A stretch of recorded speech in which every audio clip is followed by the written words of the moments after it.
कभी विद्वान ब्राह्मण भक्त के विरोधी नहीं हुए हैं। भक्त की प्रतिष्ठा को स्थापित करने के लिए ब्राह्मणों ने, भगवान की प्रतिष्ठा को स्थापित करने के लिए ब्राह्मणों ने अपने ऊपर कलंक लिया है, संतों ने अपने ऊपर कलंक लिया है आचार्य। क्योंकि समाज का जब सबसे प्रबुद्ध वर्ग किसी के आगे झुक जाएगा तो पूरा समाज उसके आगे झुक जाएगा। ये ध्यान रखिएगा। परशुराम जी कोई राम जी के विरोधी थोड़ी थे, राम जी के स्वरूप को भी जानते थे, लेकिन वहां पर हजारों राजा एक साथ युद्ध करने की स्थिति में आए थे। और ऐसे मंगल अवसर पर यदि इस प्रकार की परिस्थिति होती तो वहां पर एक विश्व युद्ध हो जाता।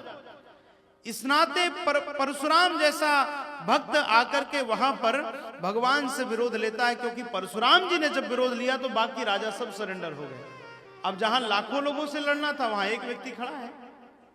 और फिर भगवान ने अपने प्रेम से, अपने ज्ञान से और अपने सरलता और तरलता से परशुराम जी को रिझाते हैं।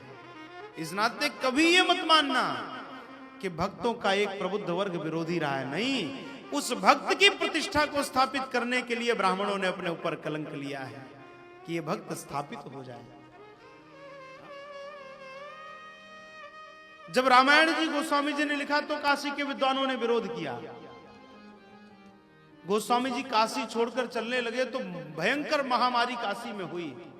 सब जब भोले बाबा विश्वनाथ जी की शरण में गए तो शिव जी ने कह दिया, देखो एक भक्त दुखी होकर काशी से जा रहा है, यदि तुम चाहते हो कि इस महामारी को बिना समाप्त करना है तो जाकर गोस्वामी जी को प्रसन्न करके लौटा कर ले आओ।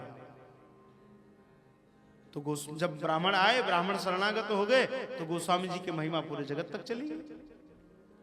तो महाराज